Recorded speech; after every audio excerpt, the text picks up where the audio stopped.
You saved up for months, maybe even years. You finally booked the cruise, packed your bags, and stepped onto that ship with the biggest smile on your face. And then somewhere between day 2 and day 3, something starts to feel off. Not catastrophically wrong, just wrong enough to quietly ruin what was supposed to be the trip of a lifetime. And the worst part? Every single thing that went sideways was completely avoidable. Nobody told you, nobody warned you. And that is exactly why we are having this conversation today. I have spent a lot of time talking to first-time cruisers, repeat cruisers, and people who swore they would never set foot on a ship again after their first experience.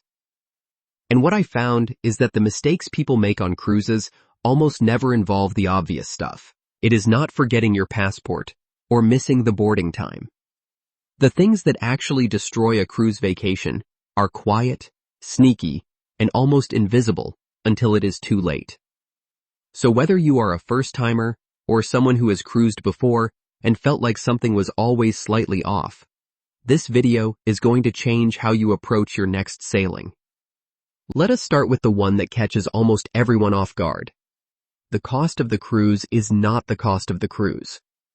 I know that sounds like a riddle, but stick with me here. When you see that promotional price plastered across a cruise line's website, what you are looking at is essentially a base rate that bears almost no resemblance to what you will actually spend. Gratuities, specialty dining, drink packages, excursions, Wi-Fi, spa services, photos, arcade credits for the kids, casino spending, port fees in some cases depending on how things are broken down. It adds up with terrifying speed. Couples who budget $2,000 for a cruise often walk away having spent $4,000 or $5,000 when everything is tallied. The fix is simple, but requires discipline. Before you book, research what is actually included on your specific cruise line, because they vary dramatically. Some lines are far more all-inclusive than others. Know what you are walking into financially before you ever step on that gangway. Here is the next thing nobody talks about, and this one is genuinely painful to watch happen in real time. The itinerary problem. Most new cruisers see a list of ports and assume they will have plenty of time to genuinely explore each place.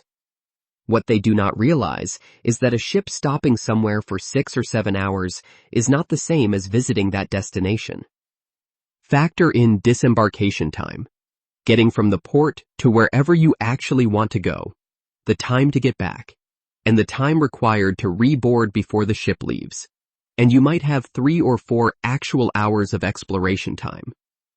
In some ports, the port area itself is far from anything interesting. People rush through beautiful cities in a blind panic because they did not plan ahead. They take taxis to the main attraction, spend 30 minutes there, and race back sweating through their clothes. Do not let this happen to you.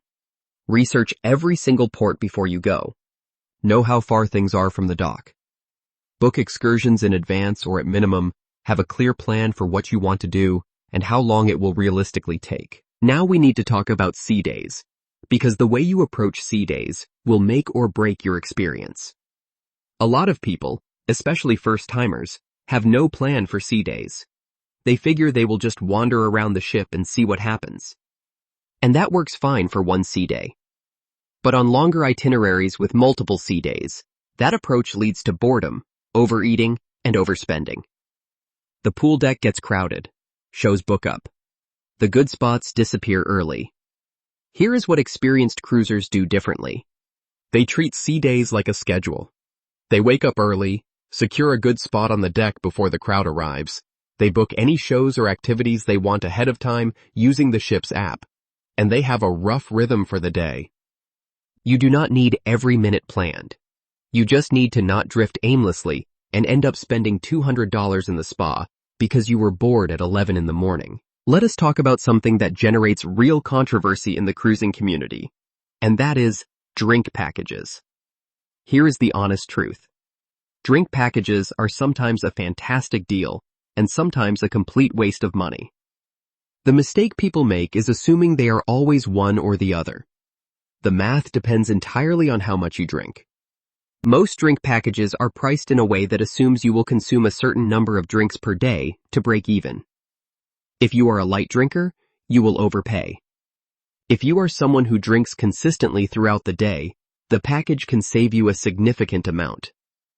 What makes this calculation complicated is that on many ships, if one person in a cabin purchases the package, the other person is required to as well. Understand the specific rules of your cruise line, run your own numbers honestly, and make the decision based on your actual habits, not based on the exciting feeling of unlimited anything. Here is one that is less about money and more about physical reality. Motion sickness is wildly underestimated. People who have never felt sick on a boat in their lives sometimes discover on a ship that they are vulnerable in ways they never expected, and people who know they get motion sickness sometimes figure they will just tough it out. Neither approach serves you well. There are excellent remedies available, from prescription patches to over-the-counter medications to natural options like ginger.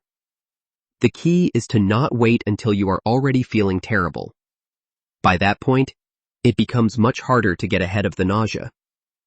Bring options with you. Talk to your doctor before you go if you have any history of motion sickness. And if you know you are sensitive, book a cabin in the middle of the ship, on a lower deck, where the motion is least felt.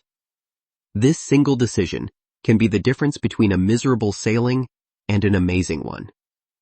We need to address the cabin selection conversation because people consistently underestimate how much this matters. Where your cabin is located on the ship affects your entire experience. Cabins near elevators sound convenient until you hear the constant traffic noise at 2 a.m. Cabins at the very front or back of the ship experience more motion. Cabins below the pool deck can mean hearing chairs being dragged around above your head at 6 a.m. Cabins near nightclubs or bars might have noise issues late at night. Spend time researching deck plans before you book. Read reviews from people who stayed in the specific cabin, or at least the specific area of the ship you are considering. This research takes maybe an hour and can save you from spending a week in a cabin that makes you miserable. Let us talk about shore excursions because there is a right way and a wrong way to handle this. Booking directly through the cruise line is safe, but often significantly more expensive than booking independently through reputable local operators. The trade-off is that if you book through the ship and your excursion runs late, the ship will wait for you. If you book independently and something goes wrong, the ship may leave without you. That sounds terrifying, but experienced cruisers manage this risk smartly. They book independent excursions in ports where they know the logistics are simple and reliable. They choose reputable companies with strong reviews, and they always build in a generous buffer of time to get back to the ship. The ship leaving without you is relatively rare. Being overcharged for a mediocre excursion through the cruise line happens constantly. One more thing that is rarely discussed and deserves your full attention. Embarkation Day.